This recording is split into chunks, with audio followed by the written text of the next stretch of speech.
తమిళనాడు ఎన్నికల్లో అధికారపక్షమైన డీఎంకే ఎదురెడుతోంది. ఒకవైపు ఎన్డీఏ కూటమి, మరోవైపు టీవీకే పార్టీ నాయకులు ఘాటు ఆరోపణలు చేస్తున్నారు. అంతేకాకుండా ప్రతిపక్షాల నుండి వస్తున్నటువంటి అవినీతి ఆరోపణలతో డీఎంకే పార్టీ ఆత్మరక్షణలో పడింది. అయితే జాబ్ మేళాల నిర్వహణ, చదువుకున్న యువతకు ల్యాప్టాప్ల పంపిణీ వంటి కార్యక్రమాలే తమను గెలుపుకు తీరాలకు చేరుస్తాయంటూ కూడా డీఎంకే అధినేత స్టాలిన్ భరోసాతో ఉన్నారు. అలాగే ప్రభుత్వ వ్యతిరేక ఓటు చీలిపోవడం ఖాయమన్న ధీమాతో ఉన్నారు. ఫలితంగా మరోసారి తామే అధికారంలోకి వస్తామని స్టాలిన్ లెక్కలు వేసుకుంటున్నారు.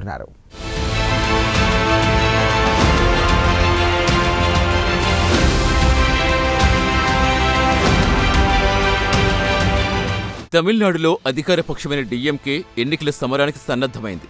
ఇందులో భాగంగా కాంగ్రెస్ పార్టీతో సీట్ల పంపకాలు ఖరారు చేసుకుంది. తమిళనాడులో మొత్తం 234 అసెంబ్లీ సీట్లున్నాయి. కాగా కూటమిలో భాగస్వామ్య పక్షాలకు 70 సీట్లు డీఎంకే పార్టీ కేటాయించింది. మిగిలిన 164 సీట్లలో డీఎంకే అభ్యర్థులు బరిలోకి దిగుతున్నారు. కాగా మిత్రపక్షమైన కాంగ్రెస్ పార్టీకి 28 సీట్లు కేటాయించారు డీఎంకే అధినేత స్టాలిన్. కాంగ్రెస్ పార్టీ కేటాయించిన సీట్లలో పొన్నేరి, ఈరోడ్ ఈస్ట్, విలువన్కోట్, శివకాశి, కారేకుడి తదితర స్థానాలున్నాయి. అలాగే డీఎండీకేకు 10 సీట్లు కేటాయించారు. 2 వామపక్షాలకు చెరో 5 సీట్లు కేటాయించారు. మిగిలిన భాగస్వామ్య పక్షాలకు కూడా వాటి సత్తాకు అనుగుణంగా సీట్ల కేటాయింపు ఖరారు చేశారు. కాగా తాజాగా డీఎంకే అభ్యర్థుల తొలి జాబితా పార్టీ అధినేత స్టాలిన్ విడుదల చేశారు. కొలత్తూరు నుంచి ముఖ్యమంత్రి స్టాలిన్ బరిలోకి దిగుతున్నారు. అలాగే ఎంకే స్టాలిన్ కుమారుడు ఉప ముఖ్యమంత్రి అయిన ఉదయనిధికి చెపాక్ ట్రిప్లికేన్ నియోజకవర్గం కేటాయించారు. అంతేకాదు కోయంబత్తూరు సౌత్ నుంచి మాజీ మంత్రి సెంథిల్ బాలాజీ పోటీ చేస్తారు. కాగా బోడి నాయగ్నూర్ సీటు నుంచి మాజీ సీఎం పన్నీర్ సెల్వం బరిలోకి దిగుతారు.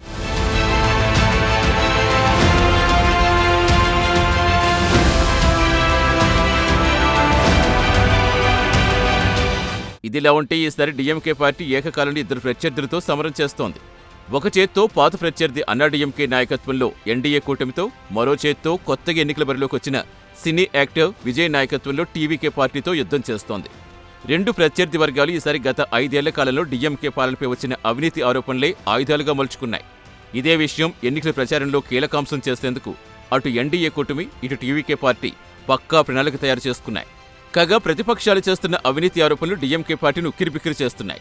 డీఎంకే 5 ఏళ్ల పాలనలో ఏకంగా 4 లక్షల కోట్ల మేర అవినీతి జరిగిందని ఎన్డీఏ కూటమి పెద్ద ఎత్తున ఆరోపణలు చేస్తుంది. ప్రధానంగా గ్రామీణాభివృద్ధి, విద్యుత్ కాంట్రాక్టుల్లో భారీ ఎత్తున అవినీతి జరిగిందని ఎన్డీఏ కూటమి ఆరోపించింది. అంతేకాదు మద్యం అమ్మకాల్లో భారీ ఎత్తున అవినీతి జరిగిందనేది ఎన్డీఏ కూటమి ఆరోపణ. ఒక్కో సీసాపై 10 రూపాయలు అక్రమంగా వసూలు చేసి ప్రతి ఏడాది 5,400 కోట్ల రూపాయల మేర అవినీతికి పాల్పడినట్టుగా విపక్ష నేతలు ఆరోపిస్తున్నారు.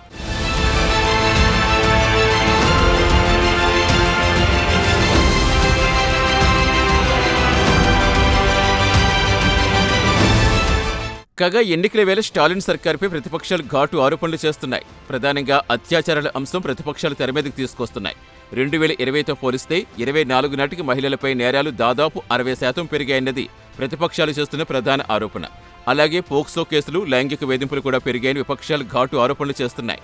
మాదక ద్రవ్యాల అంశం కూడా తెరమీదకు వచ్చింది. గంజాయితో పాటు ఇతర మత్తు పదార్థాల వినియోగం గత 5 ఏళ్ల కాలంలో విచ్చలవిడిగా పెరిగిందని విపక్ష నేతలు ఆరోపించారు. దీంతో విపక్షాల ఆరోపణలతో డీఎంకే నాయకులు ఉక్కిరిబిక్కిరవుతున్నారు. మొత్తం మీద అధికార పార్టీ అయిన డీఎంకేకు ప్రతిపక్ష నాయకులు సవాల్ విసురుతున్నారు. కాగా 2021 ఎన్నికల్లో డీఎంకే పార్టీ 133 సీట్లు గెలుచుకుంది. అంతేకాదు డీఎంకే కూటమి 159 సీట్లు దక్కించుకుంది. ఈసారి డీఎంకే కూటమి మొత్తం 200 సీట్లు గెలుచుకోవాలనేది స్టాలిన్ ఆలోచన. ఇందులో భాగంగా గత 5 ఏళ్ల కాలంలో తమిళనాడు అభివృద్ధికి తమ సర్కారు అమలు చేసిన అనేక పథకాలు ముఖ్యమంత్రి స్టాలిన్ ప్రస్తావిస్తున్నారు. ఈ సందర్భంగా యువతకు ల్యాప్టాప్లు అందించడం, అలాగే +2, డిగ్రీ చదివే అమ్మాయిలకు స్కూటీలు పంపిణీ చేసిన అంశం ఎన్నికల ప్రచారంలో వెల్లడిస్తున్నారు. మొత్తం మీద ప్రభుత్వ వ్యతిరేక ఓట్లు చీలిపోయి మరోసారి తామే అధికారంలోకి వస్తామని డీఎంకే నాయకులు భరోసాతో ఉన్నారు.